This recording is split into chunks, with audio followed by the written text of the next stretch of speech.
Fernando Martínez es de Bolivia, Adriana Díaz de Brasil, Carlos Rocas Orteñado es abogado, experto en derechos autorales, el doctor Jorge Sabaté, experto en derechos autorales también y todo lo atinente a legislación del audiovisual, y Mari Carmen Cerquera del Ministerio de Relaciones Exteriores, perdón. Propiedad intelectual. Perfecto. Industria y comercio. No. Especialista en propiedad intelectual, líder de Creative Commons Paraguay. Ok. Bien, por una cuestión de cortesía vamos a arrancar con nuestros invitados extranjeros.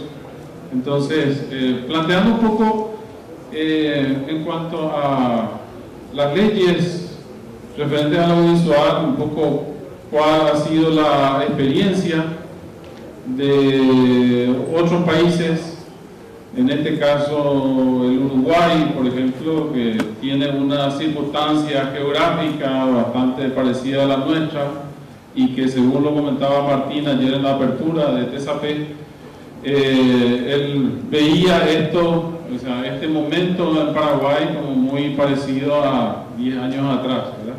Hablaba incluso de la foto, de la imagen que de repente se daba. Y bueno, para abrir un poco esto, yo quería plantearle en cuanto a la ley de cine, la tan añorada ley de cine, ¿cómo hacemos en estos países en los cuales de repente es tan fácil apelar al remanido recurso de yo tengo un diputado, tengo un senador amigo al cual le podemos presionar, le podemos pedir que nos ayude con esta ley? ¿Cómo llegamos a madurar y a plantear una ley en el marco del respeto y de la participación de todos los sectores que tienen algo que decir al respecto, y lograr ese consenso realmente que es el que puede conducir a la aprobación de un proyecto como este?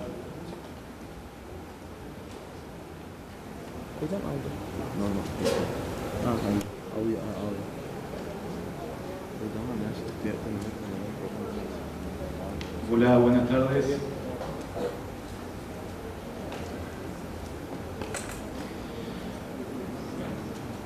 En realidad esta es una presentación que tiene unas 42 diapositivas.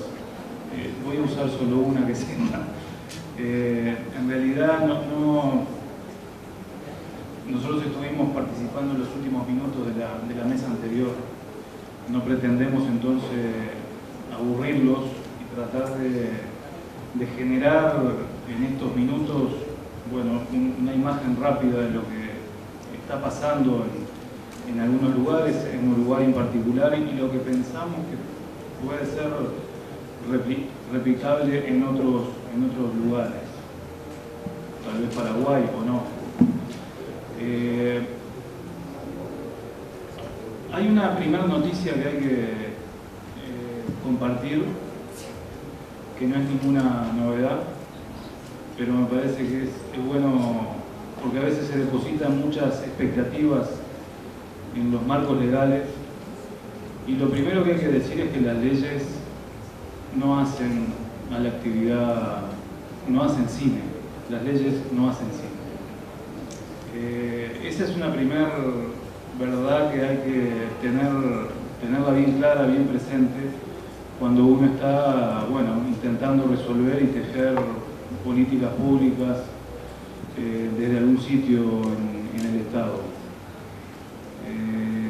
Ese tejido seguramente va a ser mucho más dinámico y mucho más rápido en la medida que ese lugar en donde uno le toca estar en el Estado sea visible, y donde la parabólica de los grandes temas y de las agendas nacionales pueda ser rápidamente ubicable. Eso tiene que ver con algo que inclusive hablábamos ayer en algún momento, de la capacidad de liderazgo de aquellos espacios en donde desde lo público se gestionan este tipo de cuestiones. Pero entonces todo lo contrario a una ley. Yo soy de la idea, nosotros hemos aplicado un concepto en Uruguay de tener sobre la mesa una multiplicidad de instrumentos. La ley muchas veces puede llegar a ser el resumen final, esa frutillita de la torta que de alguna forma llega a saldar una deuda histórica. Es decir, no tener una ley de cine parece ser una cosa tremenda. No es tanto. En realidad, escuchando a quienes estaban aquí hace unos minutos atrás, pensaba y pienso, y es un ejemplo de alguna forma que se ha dado también en Uruguay, y es una polémica que aún no está saldada, pero voy a tratar de provocar también si se da ese debate en el día de hoy. O sea, la publicidad es objeto de atención de las políticas públicas vinculadas a las industrias creativas o no. La actividad publicitaria, como uno puede pensar que son actividades que están por fuera de la órbita de las políticas públicas, porque bueno, se rige por las reglas más duras, puras del mercado, sociedad entre el proveedor, el cliente, las agencias, etc. Es un modelo interesante. El tema que hay que ver si es sustentable, un modelo donde en realidad marcan la regla, juegan la regla del mercado y donde las cooperativas a veces funcionan en algunos ámbitos y en otros no. Pero a lo que voy es lo siguiente. Yo soy de los que creo que las industrias creativas comprenden también a la producción publicitaria. Me he ligado alguna pedrada en Uruguay con esta afirmación, porque en realidad yo creo que la actividad audiovisual podemos generarla con la siguiente imagen. Es un gran gimnasio en donde, bueno, hay diferentes estaciones donde uno va ejercitando diferentes partes del cuerpo y de la musculatura. Bueno, la publicidad es parte de ese gimnasio de filmar y filmar. Filmar y filmar publicidad alimenta esa musculatura que de alguna forma y en algún momento, más tarde o más temprano, siempre termina derramando en el resto de los subsectores. Muchas veces la conformación de las propias empresas, y más en nuestros países de menor desarrollo, tienen diferentes focos de atención, algunos de ellos puestos en la publicidad y otros puestos en la producción audiovisual más pura. Digo más pura porque a veces, desde algunos sitios, desde algunos lugares, se lee la actividad audiovisual con cierto racismo. Lo puro es el cine, la televisión es el hermano que mejor esconderlo y la publicidad ni hablar. Todo lo contrario, yo creo que aquí hay una necesidad de que cada uno de los componentes de la actividad audiovisual tengan que ver. En Uruguay nosotros, gestionando en la órbita pública, en la órbita del Estado, logramos definir la actividad audiovisual como exportadora de servicios. Hace unos pocos años atrás, por allí está, habla de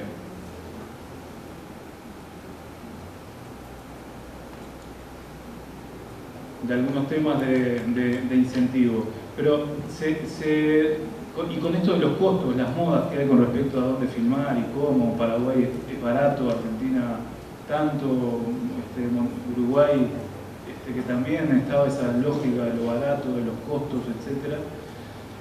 Nosotros sin ley, sin mecanismos de estímulo para la publicidad, ojo, con la publicidad, se definió IVA cero para los servicios aplicados en primera instancia a las coproducciones y a los servicios de producción, vinculados a la actividad pura cinematográfica.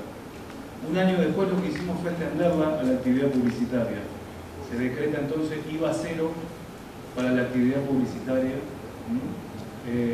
Por lo tanto, ya de arranque nomás, más allá de los costos de equipamiento, de servicios, etc., todo aquello que se aplica a la producción, tanto publicitaria como los servicios de producción y las coproducciones, tienen IVA cero en los servicios.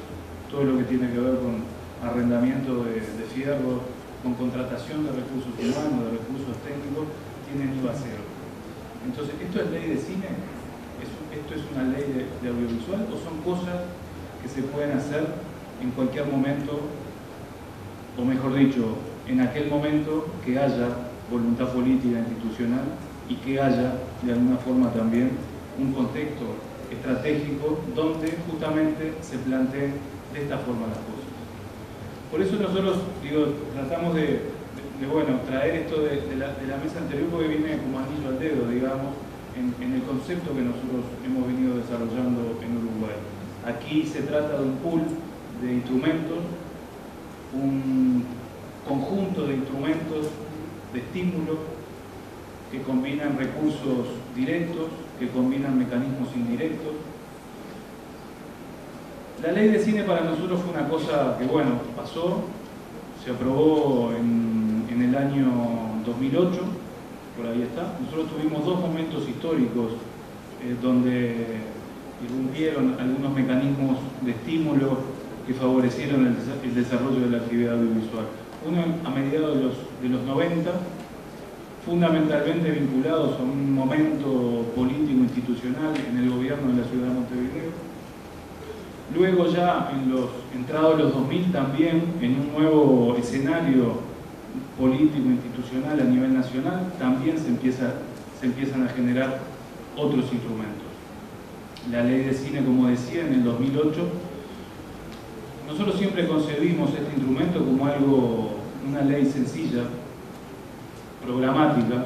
Entendemos que las leyes tienen que ser, las leyes de cine y audiovisual tienen que ser cortas, al punto, al grano, qué es lo que queremos cumplir como objetivo y cómo vamos a hacer cumplir esos objetivos con los fondos y con los recursos directos e indirectos que desde ella se desprendan. Si son recursos genuinos, mejor. Si son recursos presupuestales, lo mismo. Pero de alguna forma hay que pensar, nosotros lo hicimos, pensar de que un instrumento de estas características tiene que ver con, a su vez, otras piezas de ese rompecabezas que nosotros le llamamos como un plano estratégico, donde la ley es un factor más, ni más ni menos que eso. Entonces, otra de las características que también tiene la ley, pero que tiene el conjunto del soporte estratégico vinculado a la actividad audiovisual en nuestro país, que es multifocal. No está solamente vinculado a la producción de contenidos o a la producción de películas, está vinculado a toda la cadena de valor. Desde las primeras etapas, desde el desarrollo de los proyectos hasta el posicionamiento internacional de las películas y los proyectos en festivales y en mercados, y también últimamente nos hemos venido vinculando con las etapas de preservación del patrimonio, que en general es algo, es un objetivo estructural y que en general no es un proyecto que funcione a demanda. Y este es otro concepto: los mecanismos de estímulo tienen que tener un horizonte del mediano y largo plazo y no solamente tener en cuenta la demanda, porque la demanda sirve para de alguna forma orientar en dónde posicionar los diferentes recursos, pero la demanda seguramente a la corta o a la larga va a desatender aquellos proyectos estructurales que tienen que ver con el crecimiento estratégico justamente de la actividad. ¿Cuáles son los mejores ejemplos? Bueno, tal vez lo del patrimonio, pero mucho lo del posicionamiento internacional, lo de la internacionalización del sector tiene mucho que ver con una mirada estratégica. ¿Cómo hacemos para generar una marca país en el exterior? ¿Cómo hacemos para relacionarnos mejor con los mercados que cada uno de los sectores, de los subsectores del audiovisual identifica como prioritarios? No todos estos miles de festivales de la publicidad son importantes, habrá 2, 3, igual que en el cine, igual que en la actividad publicitaria, igual que en la animación. Bueno, eso tiene que salir fundamentalmente del diálogo fluido de lo público y lo privado. Yo quisiera en principio, dejar esta imagen general. Nosotros tenemos dos focos estratégicos, que por un lado es la ley de cine y estos otros subtemas o subáreas que tienen que ver con los incentivos fiscales. En Uruguay también hay un mecanismo parecido al que funciona en Brasil, del incentivo fiscal. Digamos, es una renuncia fiscal del Estado con respecto al aporte de los privados, de las empresas privadas, en las actividades culturales en general y particularmente en el audiovisual. Tenemos el mecanismo del IVA cero, como decía, y tenemos también otros mecanismos que están, ya sea en la órbita departamental, en la órbita nacional y en aquellos fondos internacionales, están calendarizados. Ninguno de los fondos que nosotros hemos concebido en Uruguay se pisan entre sí. Quien atiende la producción, pero está a su vez facilitando que otro de los mecanismos de estímulo tengan que ver con la finalización y no se repiten en esa cadena de aportes a la actividad audiovisual. Entonces, reafirmo este concepto de lo general. No se puede pensar en un marco normativo solamente para una de las actividades que comprende el complejo cinematográfico audiovisual. Yo creo que aquí hay condiciones como para justamente pensar en una serie de propuestas que no solamente involucren el cine, sino que también involucren el tema de los medios, tan debatido en estos días en cada uno de nuestros países. Si uno hace un listado, hay proyectos de ley de servicio de comunicación audiovisual que se están debatiendo, el más reciente, el que está más sobre la mesa y en estos momentos es en Ecuador, pero lo hubo en Argentina. De alguna forma en Brasil también están involucrándose desde la ANCINE con los temas de la televisión. Está pasando lo mismo en parte en Bolivia. En mi país, en Uruguay, también hay un proyecto de ley de servicio de comunicación audiovisual que tiene que ver con el reequilibrio de la realidad, porque en definitiva todos somos conscientes que la vinculación de los ciudadanos, los medios y la producción independiente está absolutamente desequilibrada y de alguna forma el mercado no ha podido resolver todas las dificultades que todos los días vemos cuando prendemos la tele. Entonces, estas cosas en principio, y después, bueno, en función del resto de las intervenciones y de las preguntas que pueda haber, podemos profundizar un poquito más en alguno de los instrumentos. Gracias, Martín. Creo que está claro, excepto algunos temitas que me gustaría romper un poco la linealidad narrativa, hacer un pequeño giro en este punto, un plot point, y plantearle a los abogados, a ver si nos pueden explicar qué cuernos es esto de recursos genuinos y recursos presupuestales. ¿Quién nos puede dar esa respuesta? En cuanto a los recursos, creo que es muy importante cuando estás proyectando algo, y más algo como una ley de cine, ver de dónde vas a sacar los recursos como para llevar adelante la ejecución de esa misma ley. O sea, para ver si todos los que estamos metidos en el barco de esa ley llegamos al final. Entonces, ¿cómo hacemos?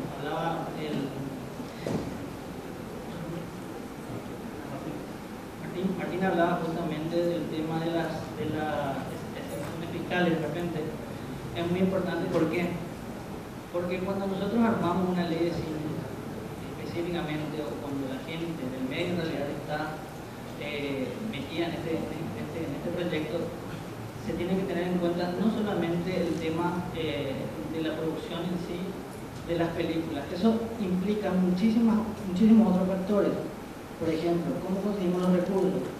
Si establecemos exenciones fiscales, establecemos las mismas, si las mismas están o no adecuadas a la ley. Eso en primer lugar. O sea, ver las consecuencias jurídicas de nuestro texto, ¿verdad? Si no se contraponen directa o indirectamente con las leyes ya en vigencia. Eso es muy, muy importante. Hablar también en cuanto a todos los que de alguna u otra manera puede interesar o puede afectar esta ley. En ese sentido hablaba Martín del desarrollo, es decir, toda la implicancia de las personas intervinientes en la ley de cine. Por ejemplo, los trabajadores técnicos, vienen pasando otra vez por la gente que trabaja en producción, pasando por la conservación misma de las películas, es muy importante. ¿De dónde salen esos fondos? Vamos a darle exenciones a las empresas. ¿Cómo le vamos a dar a esas empresas? Ellas apoyan, bien, apoyan algún proyecto, el Estado, ¿de qué manera le va a beneficiar fiscalmente? O sea, es una serie de puntos muy específicos que se tienen que tener en cuenta siempre y tienen que ser estudiados específicamente. Recursos, se puede conseguir recursos, como dijo Martín, con exención a la empresa. ¿Qué implica eso? Lo que acabo de decir. Directamente, si una empresa va a apoyar un determinado proyecto, se le hace un descuento en el pago de determinados impuestos. Es un ejemplo de cómo se consiguen los recursos, específicamente. ¿Alguna otra pregunta?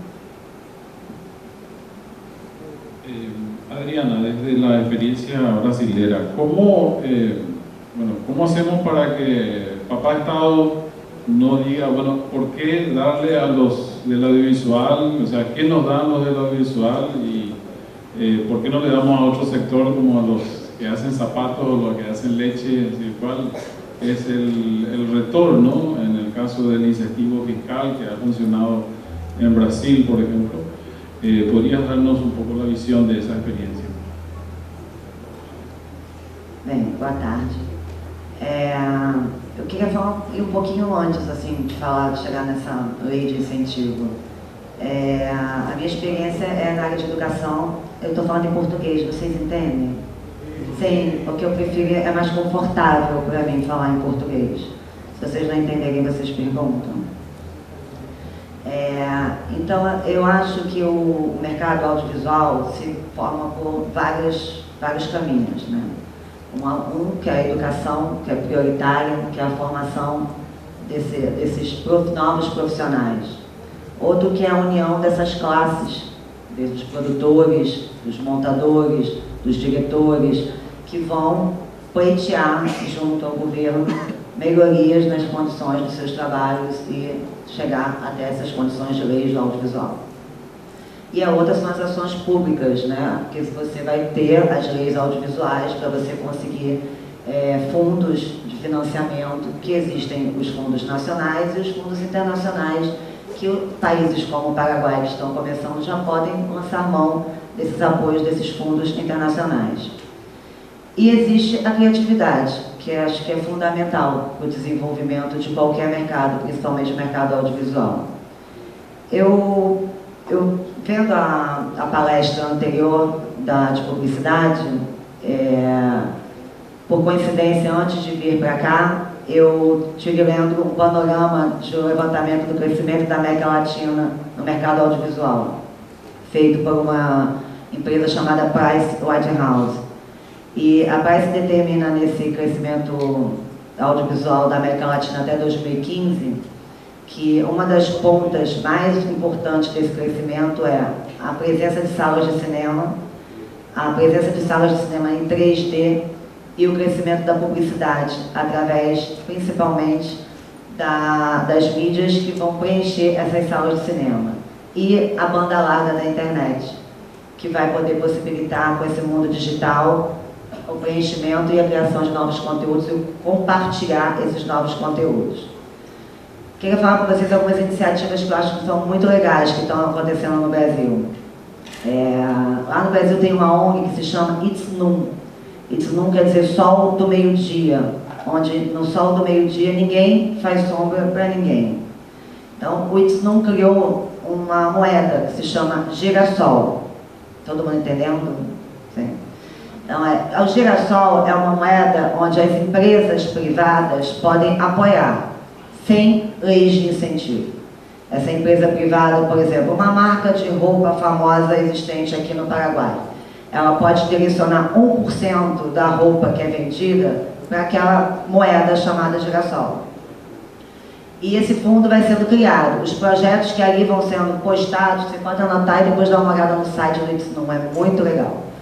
Depois que essa moeda, esse fundo vai sendo criado, projetos são selecionados e são colocados naquele site do Itznum. E esse dinheiro é distribuído por esses projetos. Só que ele só deixa de ser girassol e passa a ser real quando eu pego a quantidade de girassóis que tenho e apoio o projeto dele.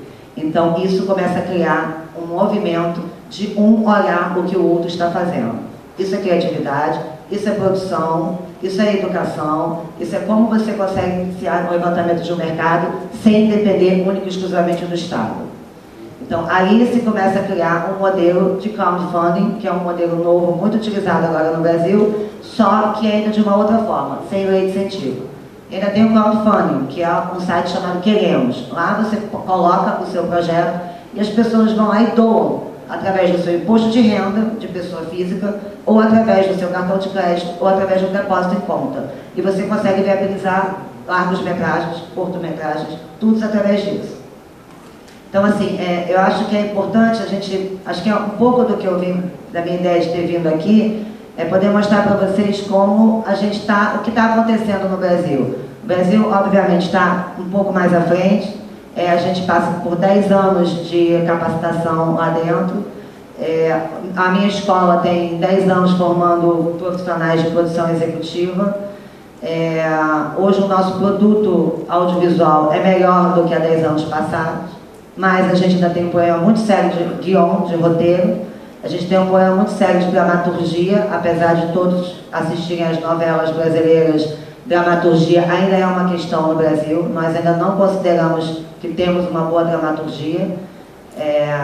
Então a gente tem problemas de tecnologia, porque não só ter leis de incentivo, mas ter diminuições nas alíquotas de importação dos produtos. Porque não adianta te darem uma lei de incentivo se não te dão uma lei de incentivo para a tua tecnologia, para você comprar a câmera, para você comprar o computador. Então, lá a gente hoje está batalhando para ter uma lei de incentivo que faça uma diferença na balança, na alíquota de importação e exportação dos produtos ligados ao audiovisual. Porque a maioria das produtoras hoje compram em Nova York, no site BH, que entrega door to door lá no Brasil, e você não tem uma nota fiscal que você possa comprovar que aquele é seu patrimônio. E, consequentemente, você não pode ir ao banco pedir um empréstimo para aumentar a sua produtora, porque você não tem como dizer que aquele produto é seu, porque você comprou pela internet. Então, existem ainda problemas ali para serem resolvidos. E o que eu acho que é muito bom da gente poder estar aqui, é o que eu digo sempre, é poder dar a vocês 10 anos à frente do que a gente viveu.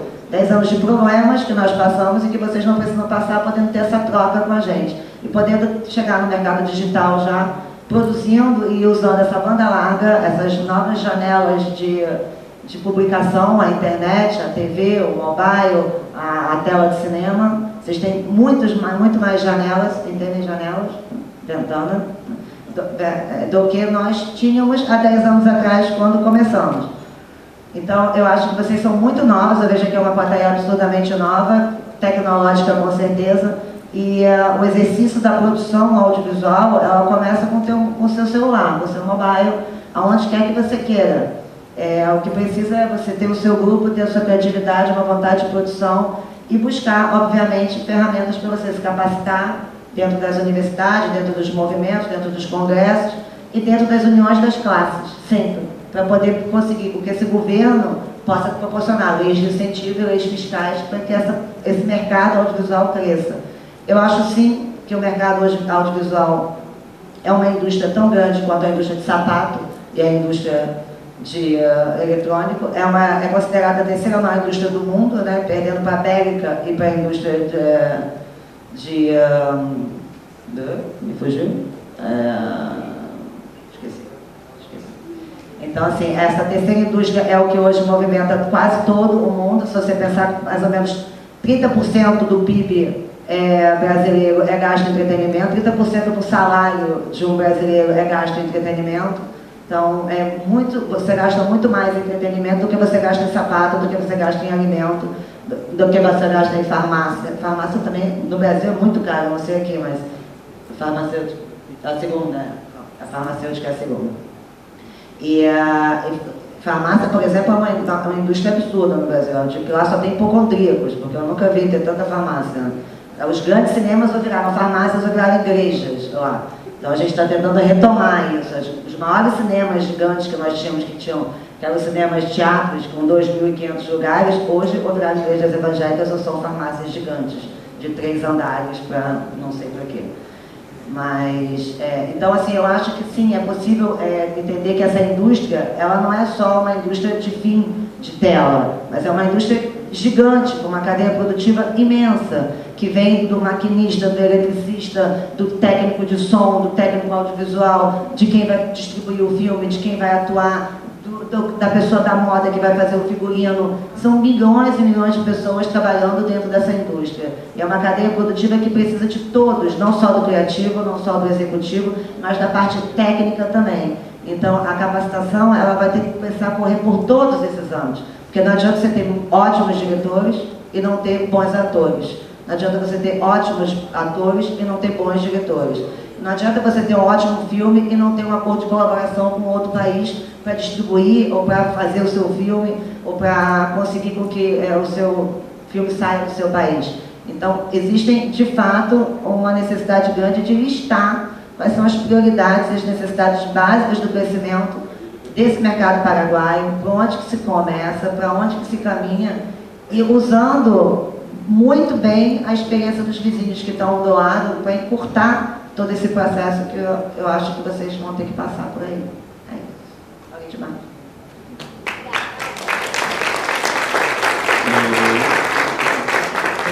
Como o nome desse incentivo é geração de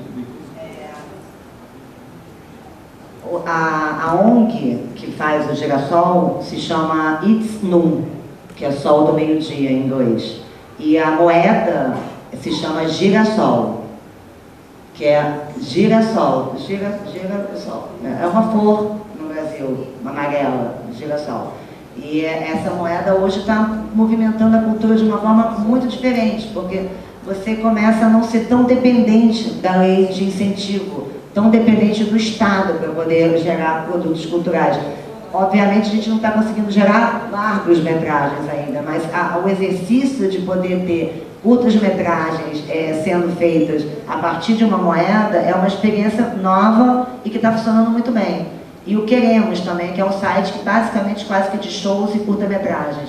Também são todos, é a união da massa fazendo, você dizendo o que você quer ver, que tipo de filme, é o seu amigo que está produzindo, então você acha que ele é um bom diretor, é o outro que está fazendo o roteiro, é um bom roteiro, então vamos unir. Então eu vou pegar os meus amigos, 500 amigos no Facebook que eu não vejo há 20 anos, né, meus 500 amigos no Facebook que não saem para tomar show comigo todo dia, eu vou pegar esses 500 amigos e vou fazer com que eles vejam esse site e invistam naquilo ali. E isso começa a gerar um mercado novo sem a necessidade e a dependência do Estado, porque isso é uma coisa que nós lá no brasileiros temos, e eu acho que vocês poderiam não começar assim.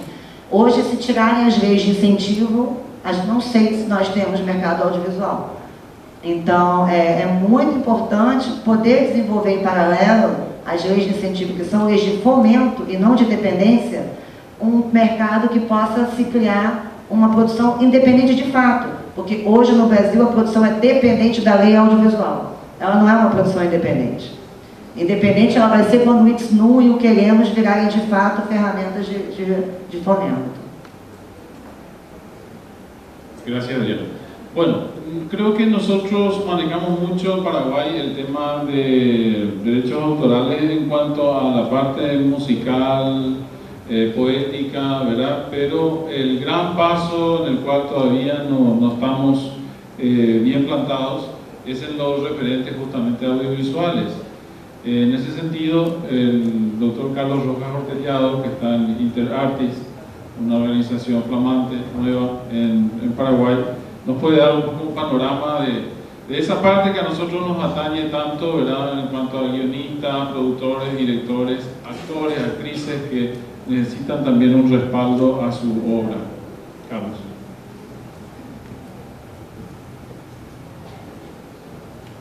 Buenas tardes a todos. Bueno, yo no soy muy buen orador, pero voy a hacer lo que pueda. A ver, yo creo que vamos por buen camino en este intento de dar un ropaje legal a la industria audiovisual. Como dijo acá el doctor Martín, cierto que las leyes no hacen cine, pero sí sientan bases de regulación de la actividad y de aquellos quienes la desarrollan, ¿verdad? Bueno, no, y que no tenemos que pegar de grito al cielo porque, o sea, estamos bien encaminados en el sentido que después de años y años que los productores de fonogramas y los músicos vieran reconocidos, o sea, sus derechos en tratados internacionales que tienen más de 30 años, no debemos alarmarnos, por ejemplo, por no contar aún con una ley de cine, porque, por ejemplo, o sea, de hecho, no contamos con un tratado internacional audiovisual. Esto es muy extraño realmente, ¿verdad? Si Dios quiere, el primer tratado internacional se suscribirá en la Asamblea General de la OMPI este año. Y bueno, yo creo que a partir de ahí podemos mirar con claridad algunas cuestiones, ¿verdad? Bueno, yo estuve echando un vistazo al proyecto de ley de cine, ¿verdad? Y nada, o sea, me parece que desde mi lugar yo quiero aportar o sea, una idea, ¿verdad? Que sería añadir un apartado que hable sobre los derechos de remuneración compensatoria. Nosotros tenemos una ley de derecho de autor que es del año 98, que reconoce el derecho de remuneración compensatoria por las reproducciones de las obras efectuadas exclusivamente para uso personal. Bueno, aquí voy a traer a colación el controvertido tema de la copia privada, o mal llamado canon digital, porque realmente no es un impuesto. A ver, si voy desordenado, disculpen, pero a ver, como decía, contamos con una ley desde el año 98, ¿verdad? Que reconoce derechos morales, patrimoniales para los autores y los artistas, intérpretes o ejecutantes. A ver, les quería comentar que en el año 2011, el año pasado, el 21 de junio, salió el decreto 6180, que reglamenta un capítulo de la ley de autor del año 98. O sea, tuvimos que esperar, no sé, 13 años para que esto esté, digamos, plasmado en un decreto. Y a ver un poco. Me parece que sería bueno incluir en la ley de cine este derecho al que tienen, digamos, acceso y que corresponde a los autores, artistas, productores y editores, para que los ciudadanos puedan realizar esas copias o reproducciones de las obras. ¿Y quiénes son los que pagan digamos, ese canon? Pagan, digamos, los importadores. Y entonces de allí pueden provenir algunos fondos que son el 0,5% de los artículos que son importados, que son los que, a ver, aquí está la discusión. Por ejemplo, se dice que a ver, en un CD yo puedo guardar fotografías, pero lo que aquí se está, digamos, o sea, digamos, compensando es la potencialidad de grabar. Porque es cierto que nosotros queremos ver una película y de repente es más fácil agarrar o sea, más cómodo ir y comprar en la calle, o de repente, qué sé yo, por el tema de costos, ¿verdad? Y me parece que, o sea, esto es bueno, introducirlo de alguna manera con técnica legislativa adecuada en la ley de cine. Son 500 millones de guaraníes que están ingresando, o sea, correspondientes a ese 0,5%, que lo están cobrando, o sea, los músicos acá, y que realmente a través de este decreto también tienen derecho a cobrarlo los directores, los directores, realizadores, guionistas, actores. Y me parece que, o sea, este es un punto que podría ser incluido de alguna forma, ¿verdad? A ver un poco, la comunicación pública en la ley de autor, ¿verdad? Está reconocida, pero no su remuneración. Entonces, con este tratado a ver, que se va a firmar en junio, si Dios quiere, también, si es que nosotros lo adaptamos acá, va a estar reconocida la comunicación pública, y nada, y va a ser otro ingreso, digamos, para todos los que forman parte de la industria audiovisual. Y nada, o sea, simplemente que nada, incluir de alguna forma ese derecho al que tendríamos acceso, ¿verdad? A eso. Gracias, Carlos. Muy bien, y con relación a eso también damos paso a la abogada María Carmen Sequera, que nos va a hablar también sobre la parte legal. Muy buenas tardes. Hoy le voy a hablar de justamente la iniciativa que llega a Paraguay desde hace 3 años más o menos, de una comunidad que está trabajando con Creative Commons, que es una figura que en Paraguay todavía no está con la traducción oficial, pero sí ya se puede utilizar, es una licencia de derecho a autor, y la comunidad que está incubando se llama TEDIC de tecnología. Bueno, bienes comunes es la traducción oficial de Creative Commons, su sede está en la Stanford, la universidad en California. En América Latina, la primera Creative Commons, la primera incubadora fue en el Centro Tecnológico en Brasil en el 2002, en América Latina, y después fueron en Chile y en toda América Latina. En realidad, en Paraguay, Uruguay y Bolivia todavía no está la figura como tal, pero se puede utilizar ya las licencias las licencias generales o internacionales. Después voy a explicarle mejor. ¿De qué se trata realmente la propiedad intelectual? Bueno, acá algunos abogados ya van a hablar justamente de lo que es la propiedad intelectual tradicional. Yo les voy a estar hablando de un derecho de autor, que anteriormente se llamaba alternativa, ahora ya es un derecho que el autor tiene para elegir y distribuir su obra en internet, porque esto es exclusivamente para contenidos digitales. La propiedad intelectual, hay que entender primero, esta figura en realidad nace o sea, para explicar mejor, en realidad hay que entender de que hay un cuestionamiento ahora en el siglo XXI de que si realmente es importante que se apropien estas ideas, es importante que haya una ley que regule y solamente defienda derechos exclusivos, porque hay que entender de que el derecho, antes que nada, es la relación de las partes con un interés concreto. Hoy mismo estos intereses concretos están respondiendo a las multinacionales o a las empresas industriales, como generalmente es más la industria de Hollywood, en el área audiovisual, ¿verdad? Después están otros aspectos, están las editoriales internacionales también, que compiten con las nacionales y es más hegemónico, ¿verdad? Hay que entender también de que el comienzo de los orígenes del desarrollo humano, cada invento, cada creación, depende de una cultura precedente o de una historia anterior. O sea, lo que supuestamente es original no es original. Y si es que en realidad, o sea, y eso vemos por ejemplo ejemplos de números, de sistemas de números, cantos de trabajo, inclusive vemos en otras creaciones más anteriores a esta, el alfabeto por ejemplo, y que si hubiera habido ya estas leyes de apropiación, lo que íbamos a hacer es no llegar a este punto, ¿verdad?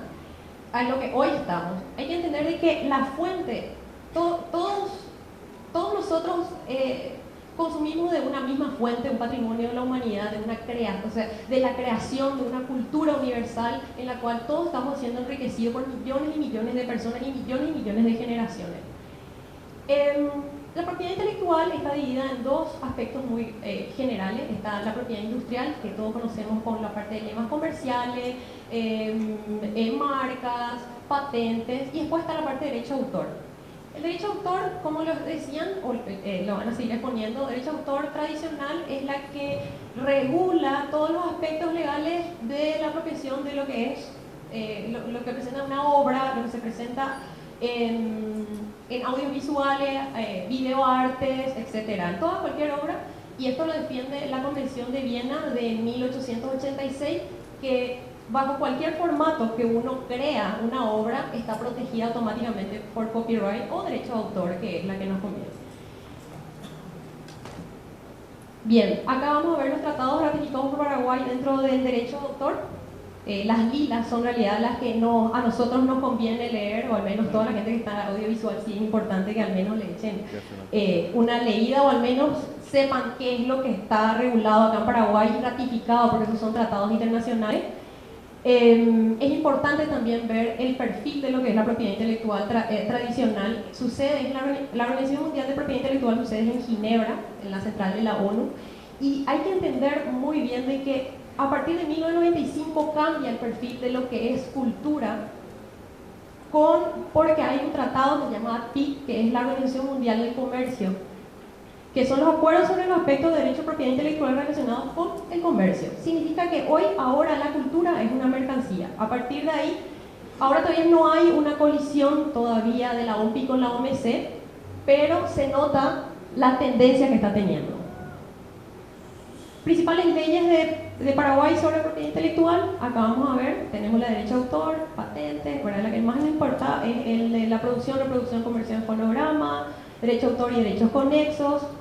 Los principales decretos, la última es la del canon digital, que en realidad, a diferencia del colega, sí estoy formando parte de una comunidad que sí estamos en contra del canon digital, el mal llamado canon, ¿verdad? Es una de las comunidades que tuvimos más de 400, 500 personas y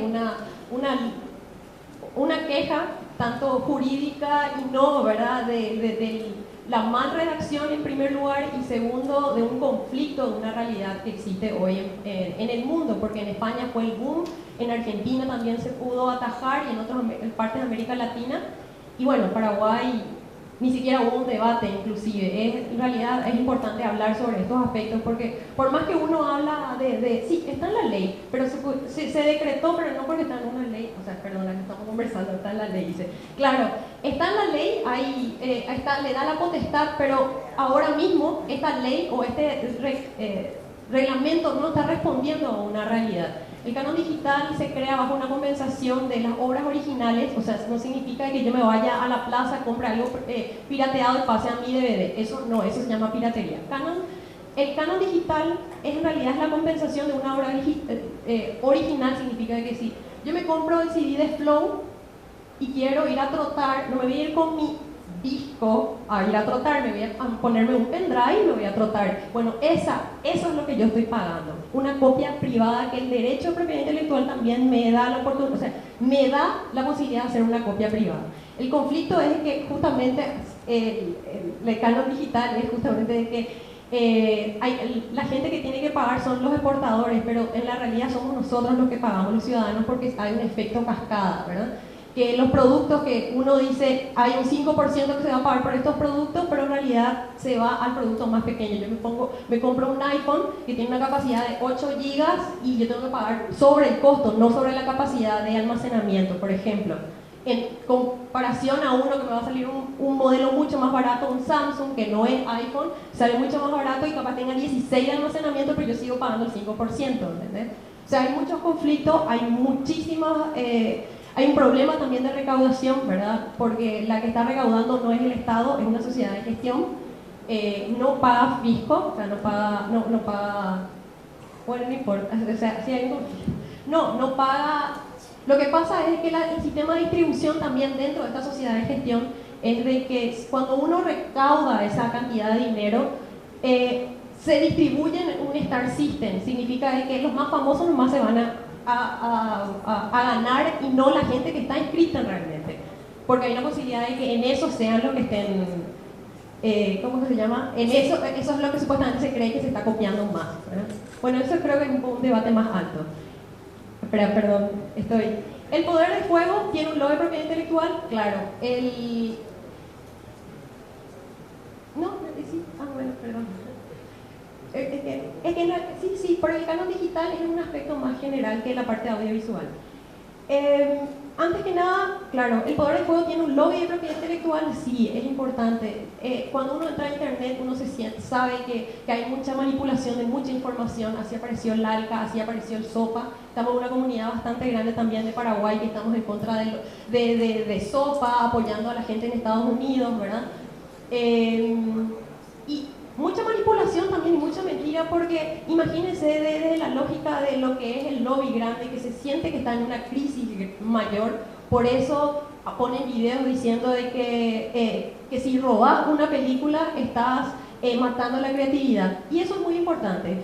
A partir de siempre, en toda y en cualquier innovación tecnológica, siempre las industrias vieron amenazadas y con el discurso de que iba a matar a la cultura. Eso fue con la vitrola, que iba a matar a la radio, o sea, al revés, la vitrola iba a matar la música en vivo, que la radio iba a matar a las cosas en vivo también, que el audio, o sea, la televisión iba a matar al audiovisual, y ahora las descargas de internet están matando la cultura. Y en realidad lo que hay que entender es que cada uso, la vida nos ha demostrado que cada uso, puede cambiar el soporte, puede cambiar el equipo, puede cambiar los usos, hábitos sociales, pero nunca muere la creatividad. Y hay que entender mucho de que estos criterios que se están basando, tanto la ley de SOPA o otros que están justamente modificándose ahora, es que nos quieren convencer de que esta cultura está siendo muerta porque su mercado hoy mismo está muerto, se está muriendo. Bueno, acá en realidad viene la parte de la cual estamos siendo los representantes. Creative Commons. Creative Commons nace en Harvard, en la universidad, con Lessing, un abogado que justifica, él es uno de los abogados de propiedad intelectual más importantes de los Estados Unidos, y vio que su hija estaba copiando todos los dibujitos y todas las imágenes de Hannah Montana para poder poner en la puerta de su cuarto. Lo cual, si vamos, y él, que es de propiedad intelectual, vio ese conflicto diciendo, está usando imágenes, pero para un uso privado, pero igual está justamente utilizando, ¿verdad? Entonces hay un conflicto ahí, y él dice, bueno, es importante salir porque si no mi hija es una delincuente en todo caso. Entonces crea esta figura, y aquí vamos a ver, me parece que se colgó. Aquí están. Aquí el señorcito es la atribución, el derecho de propiedad intelectual en el aspecto de derecho moral y patrimonial. En parte moral da una obligación de que sí o sí cualquier persona que haya creado una obra se escriba la paternidad de la obra, significa la atribución. Entonces, si fue el abogado Jorge Sabatel que inventó algo y yo quiero usar, tengo que decir siempre que es de Jorge. Estos son los más famosos, son 5 que yo puedo hacer combinación, puedo usar uno nada más, puedo usar los 3 al mismo tiempo. El segundo es sin uso comercial, significa, o sea, hay que entender, estas son figuras del contenido digital. Yo cuando levanto a internet, yo corro el riesgo, pero es lógico, yo levanto a Flickr mi foto y yo sé que no es que acá Jorge me está copiando, me están copiando en Tokio, me están copiando en Mozambique, y es real. Todos los archivos que nosotros hacemos en nuestros trabajos prácticos, también estamos copiando de Montevideo, estamos copiando de París, de traducciones de todos lados, y en realidad lo único que estamos es reconocer esta figura, y a diferencia de lo que es el copyright, que sí es una protección automática, no hace falta que nosotros nos vayamos al Ministerio de Industria y Comercio a registrar, sino de que esto tiene que ser expreso, y esto se utiliza solamente en Internet. Aquí vamos a ver los derechos de copyright que vamos a ver a la derecha. Después el PD, que es dominio público, y Creative Commons se encuentra hoy en el medio. Dependiendo de la figura, yo voy acercando más al copyright o al dominio público. Por ejemplo, no uso comercial, que les decía, que es que usa mi obra. Yo creo que el dominio público es la creación, que en realidad el dominio público, a diferencia, no tiene propiedad, es de todos. Podemos utilizarlo todos y transformarlo todos, modificarlo todos. Es la fuente, o en realidad es el origen donde nace todas las propiedades, o sea, es la fuente del patrimonio donde todos nosotros nos enriquecemos. Casi, por ejemplo, Beethoven, y hay otros grupos, por ejemplo, que ya están a dominio público. Yo puedo usar eso en mi musical o en mi audiovisual sin pedirle permiso. A diferencia de Creative Commons, tampoco vamos a pedir permiso, porque lo bueno de estos iconos que están internacionalmente reconocidos es de que yo no hace falta que le contrate a un abogado para que me traduzca, porque yo estoy levantando mi audio o mi video y un tipo de Rusia me está copiando, y entre pagarle a un traductor que me pase a ruso el contrato, ¿verdad? Y sepa qué es lo que yo quiero hacerlo en mi obra, esto yo, autor, desde el momento que entro a mi página web, desde mi blog, desde mi audio, desde cualquier figura, o sea, de cualquier plataforma, puedo utilizar estos iconos. Y como les digo, esto es muy fácil. Como pueden ver, ese signo de igual es obra no derivada. Significa de que eso generalmente se utiliza más en los discursos para no tergiversar el sentido. Y el otro, que es un circulito, casi un circulito, es derivada. Significa de que vos podés hacer un doblaje, podés hacer subtítulos sin pedirle permiso a la persona, ¿verdad? O al creador. Porque la mayoría de las veces en internet no se encuentran en Paraguay, ¿verdad? Se encuentran afuera. Bueno, acá están páginas de internet con licencia Creative Commons. Acá hay productos, Vaca Pipopo, que es un producto de Sanabria, un compañero audiovisual. Levantó bajo la licencia Creative Commons todas estas figuras, Vimeo, que todos conocemos, Wiki, tenemos el gobierno de los Estados Unidos. Cuando ustedes entren a la Casa Blanca, la página oficial de los Estados Unidos es licencia Creative Commons.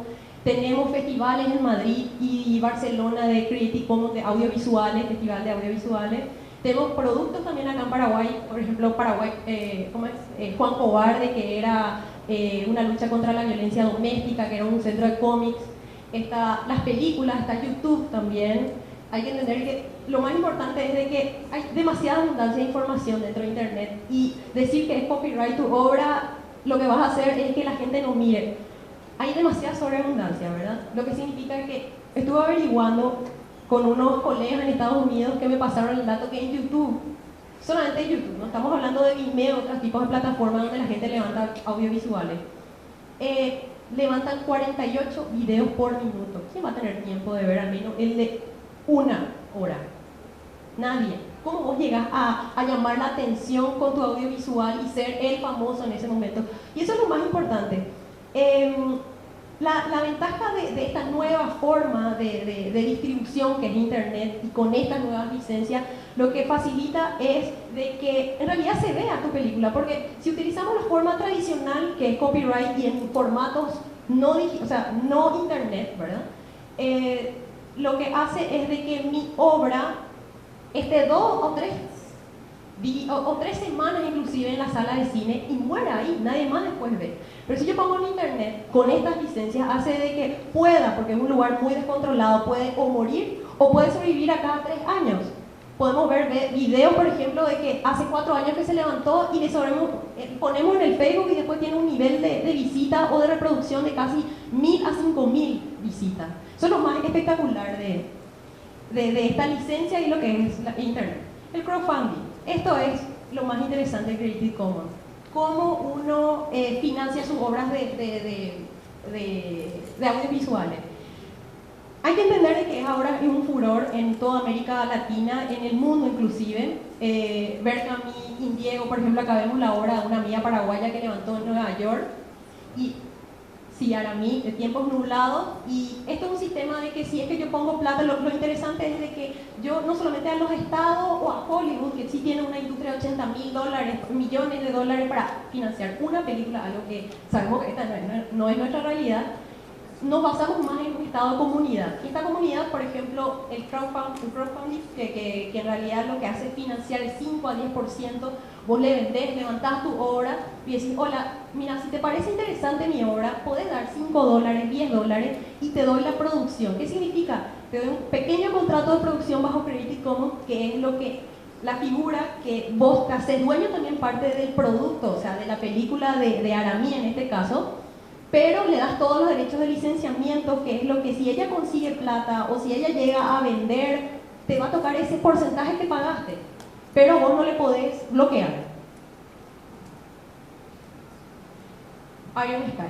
Esto yo supongo que a la gente le gusta mucho audiovisual. Esta es la obra más grande y la que más ajustada, o sea, la que mejor montada dentro de la comunidad de propiedad intelectual de Creative Commons. Iron Sky fue una iniciativa en Europa del Este, un director famoso que ahora no recuerdo. Es una de las producciones más grandes, que tiene más o menos 4 años.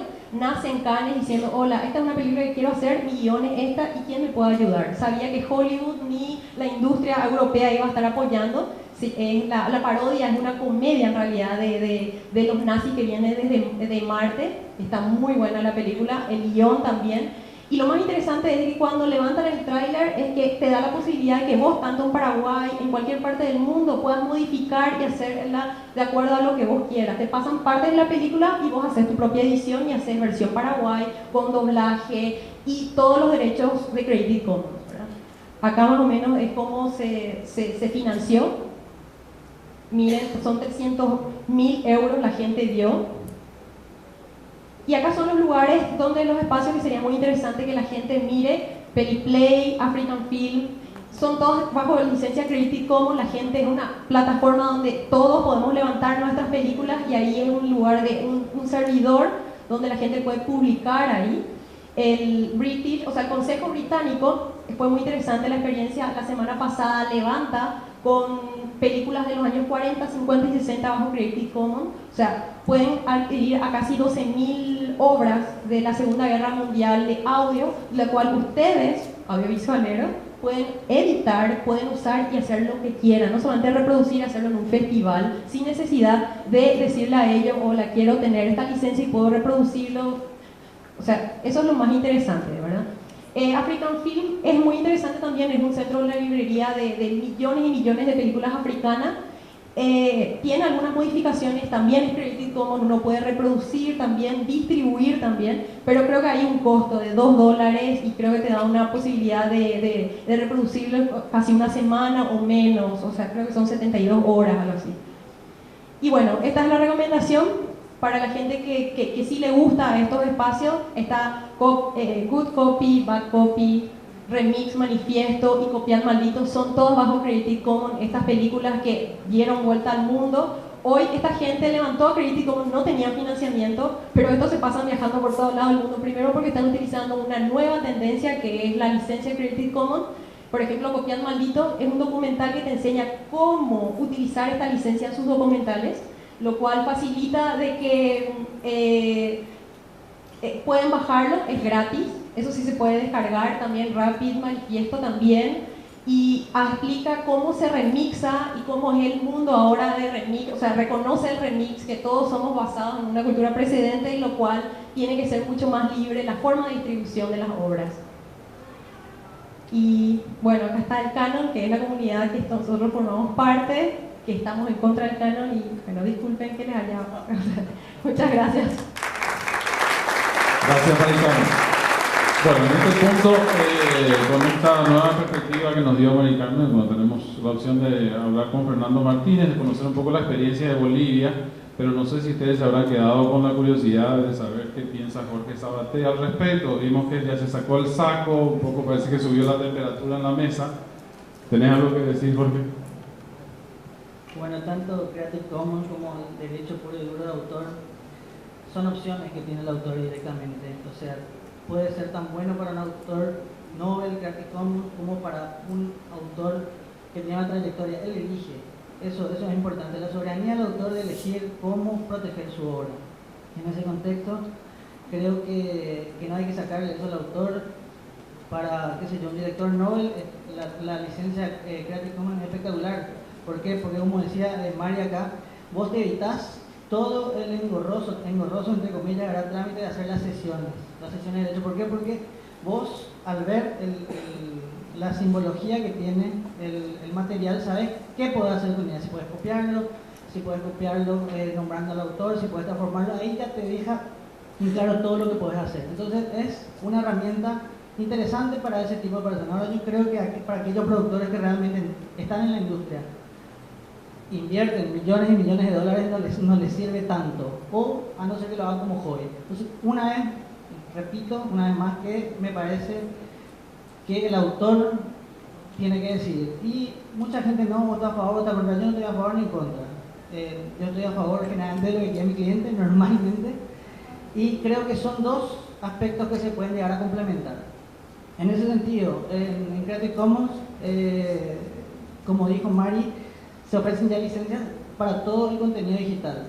El derecho puro y duro de autor lo que hace es, bueno, en primer lugar está legislado. Mari también habló acá de la copia digital, del canon digital, perdón. En ese sentido dijo que está totalmente en contra. el tema de este país, que todo se maneja, como decía Martín, ¿verdad? Es algo muy importante, de no solamente este país, sino de todos los demás, es un tema político. Aquí en el final se le carga ese canon. Desde mi punto de vista, coincido con Mari, se le carga al que se va a comprar. Eso es algo lógico. Lo que no significa, ¿verdad?, que esté mal la legislación. Si me parece que es una legislación válida, me parece que al autor, al hacer copias con los materiales que se compran, se le está sacando un ingreso, porque al final, ¿qué es lo que quiere el autor? Vivir de su obra. Eso es lo que quiere el tipo. ¿Qué quiere un audiovisualista? Quiere que su obra, a más de verse, quiere ganar dinero con ella. Eso me parece súper importante. En ese sentido, creo que vale la pena decir, ¿verdad?, una breve reseña, perdón, dame 3 minutos para decir que el derecho de autor nace con la creación misma de la obra. ¿Cuánto dura el derecho de autor? Toda la vida del autor y 70 años después de su muerte. Una vez que transcurre ese tiempo, se dice que entra en dominio público. ¿Qué implica que entra en dominio público? Que cualquier individuo en la faz del planeta puede utilizar esa obra sin pedir autorización a nadie. Eso es lo que pasa, eso implica el dominio público. En las obras audiovisuales, esto es muy importante. Las obras audiovisuales, ¿cómo están formadas? O sea, ¿quiénes son los autores de las obras audiovisuales? Creo que al audiovisualista le sirve mucho esto. Los autores son el director, el guionista y el autor musical. Y el dibujante, en nuestra legislación también para el dibujante, ¿verdad?, en producciones animadas. En ese sentido, ¿qué es lo que hace cómo voy a ganar dinero con esto? ¿Cómo voy a ganar dinero? Se le ceden todos los derechos de los autores al productor para que esta sea la persona que llegue a comercializar esa obra. Esto es muy importante porque te facilita muchísimo, y generalmente en los países, entre comillas, industrializados, es lo que se hace. O sea, esto viene evidentemente legislado, no es que inventamos nosotros nada, no, esto lo venimos mamando desde hace mucho tiempo y es así, se facilita, ¿verdad? Y de esa manera nosotros, los autores audiovisuales, los directores, podemos ganar dinero con nuestras obras. Si nosotros agarramos y nos acogemos a una licencia Creative Commons, lo que hacemos es directamente poner en internet y establecer cómo se va a usar esa obra. Y vuelvo a repetir, es una cuestión directa y exclusivamente de decisión del autor. ¿Cuánto dura el derecho de un productor fonográfico? Perdón, de un productor audiovisual. Tenemos que distinguir el autor, que ya lo dijimos, y el productor. El productor es la persona que comercia, entre comillas, ese material. En ese contexto, el derecho de comercializar ese material que él produjo dura en nuestra legislación 60 años desde la fijación del material o desde la exhibición. Entonces, en ese tiempo, el productor va a poder realizar todas las mejores gestiones para conseguir ingresos con esa película. ¿Cómo conseguimos ingresos? Exhibiendo en cines, por el derecho de comunicación pública de alquiler, por el derecho de reproducción. O sea, hay una serie de derechos que el tipo los licencia. Y aquí esto es lo interesante. Esto sí, si nos acogemos por el derecho de autor, tenemos que licenciar esto. ¿Cómo lo licenciamos? Contractualmente. Eso sí es mucho más engorroso, pero evidentemente tener una protección máxima al respecto. No sé si alguien tiene alguna pregunta. Y en la otra esquina, Carlos.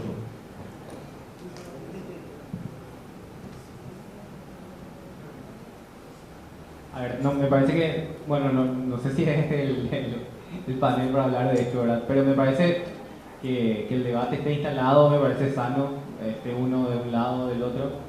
Bueno, finalmente vemos qué pasa con eso. No, sí, pido disculpas por el tema de que metí el tema de la piratería ahí en un lugar. Yo estaba hablando de la remuneración compensatoria, es para las copias efectuadas para uso personal.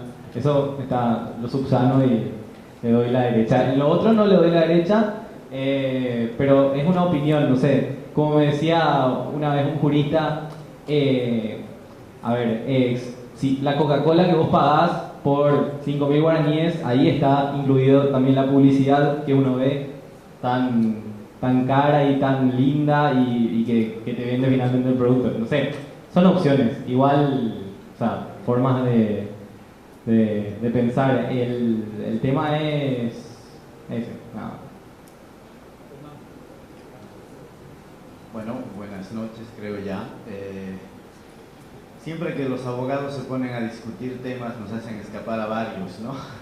Y es una de las cosas que nos ha pasado. Yo creo que Bolivia es un ejemplo de lo que no se debe hacer, el tema de legislación de cine. Hemos vivido una experiencia. Nuestra ley del cine viene de 1990. Es la segunda ley del cine que se hace en Latinoamérica. Orgullosos de estar en 1990 con una ley del cine.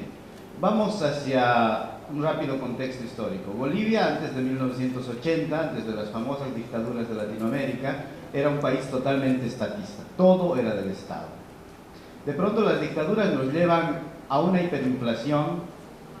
La Argentina no es el único país que se va a la mierda, somos nosotros. Llegamos al 33.000% de inflación. O sea, el dinero un día valía una cosa, al día siguiente no valía nada. Y viene un gobierno y dice, le cambiamos el chip, como se dice ahora, ¿no? Y nos convierten en un país neoliberal en 1985.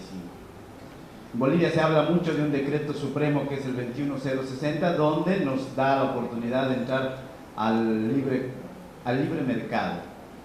Y no solamente es un decreto, esto había sabido cambiar también el chip de las personas, de cómo se piensa.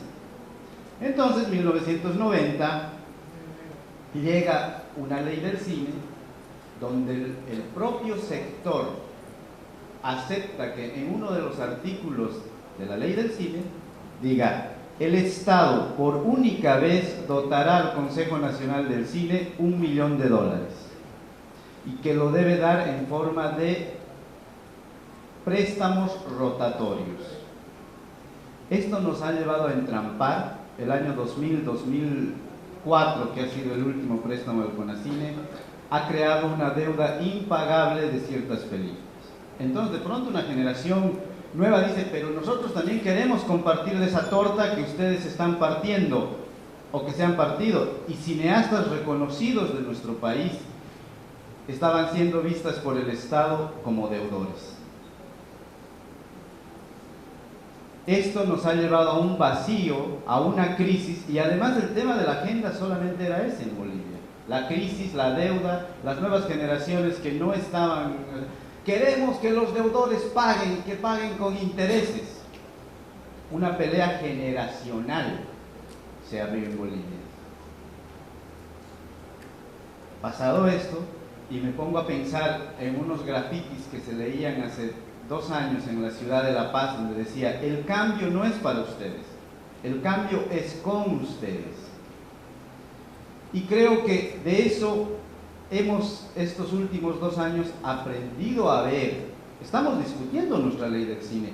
Hay un grupo joven de toda Bolivia que está diciendo: queremos ley emergente, queremos fomento para hacer trabajos.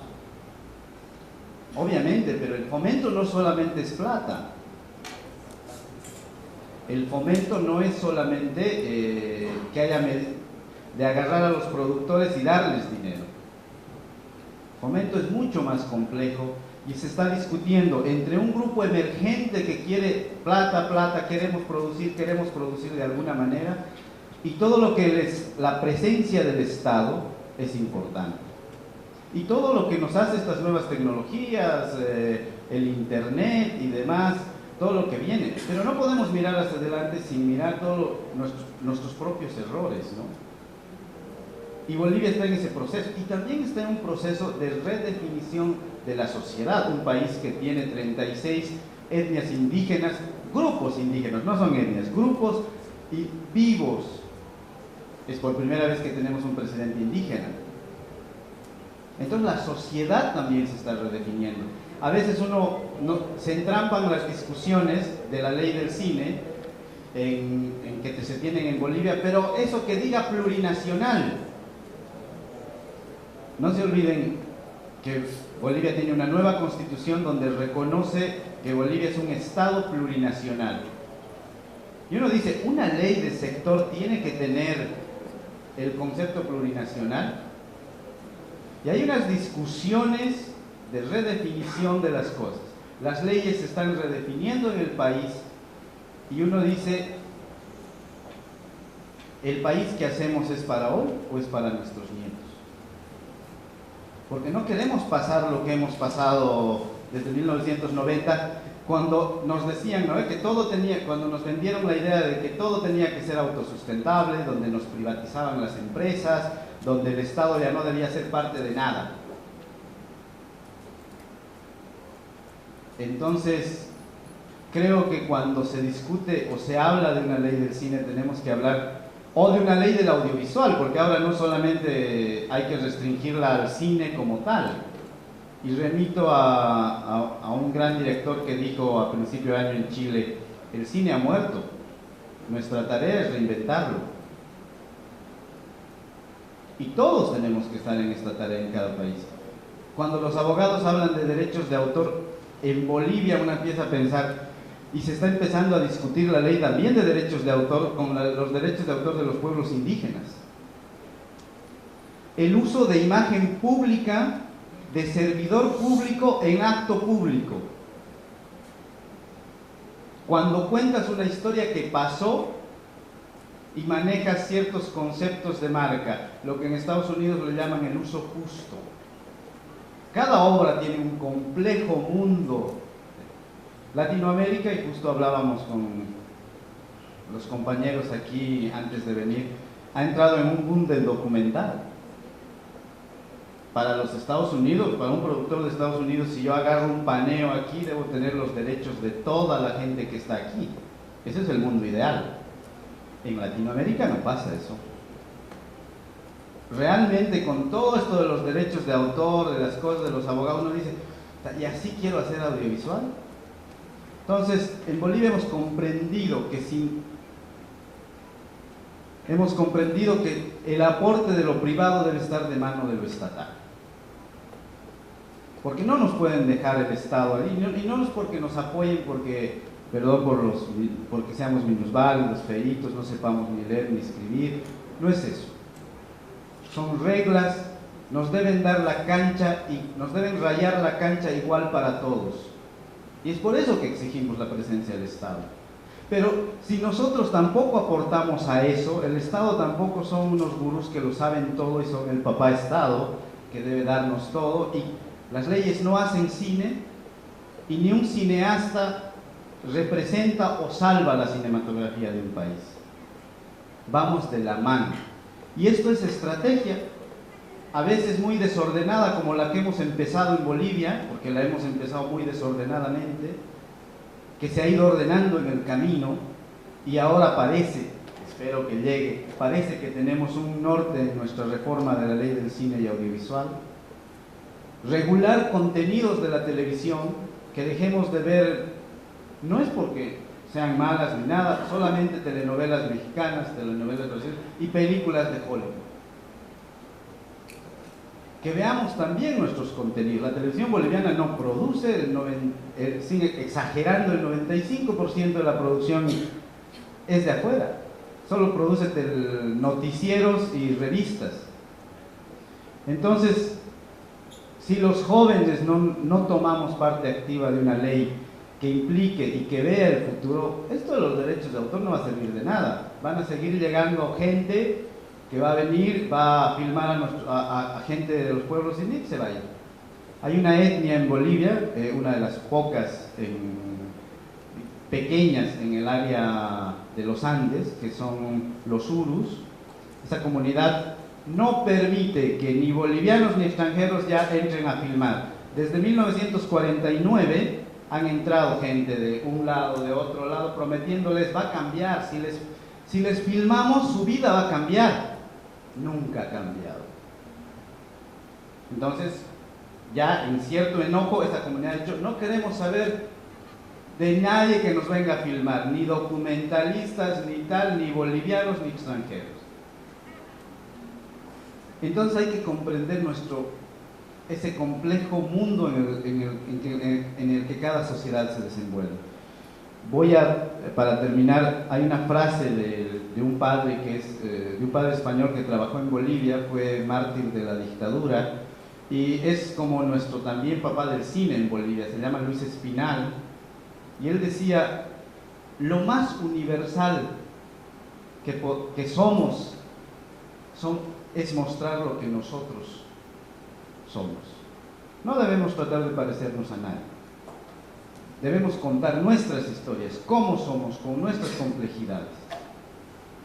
Y creo que esta es la experiencia que debo contar de Bolivia, porque hay pasos que no debemos seguir. Y creo que Bolivia es un buen ejemplo a decir, esto no debemos hacer.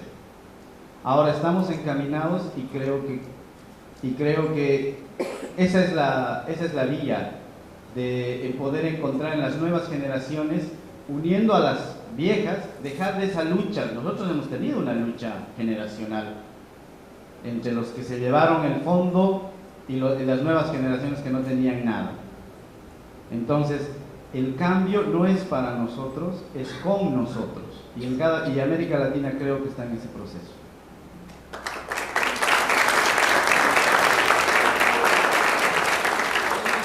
Quería nomás decir que me encanta la diversidad de opiniones con la que estamos terminando nuestra charla.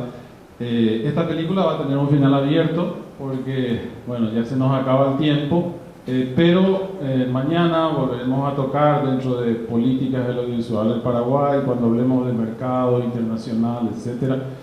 Vamos a volver a tocar estos temas. Por el momento, me queda nada más agradecer la participación de todos los compañeros en la mesa. Ahora les invito, bueno, a que se relajen un poco, descansen. A las 17:45 más o menos, TV Pública va a hacer la presentación del Mercado Iguazú. Y a las 18 volvemos con la Escuela del Cine y la Escuela de la Industria.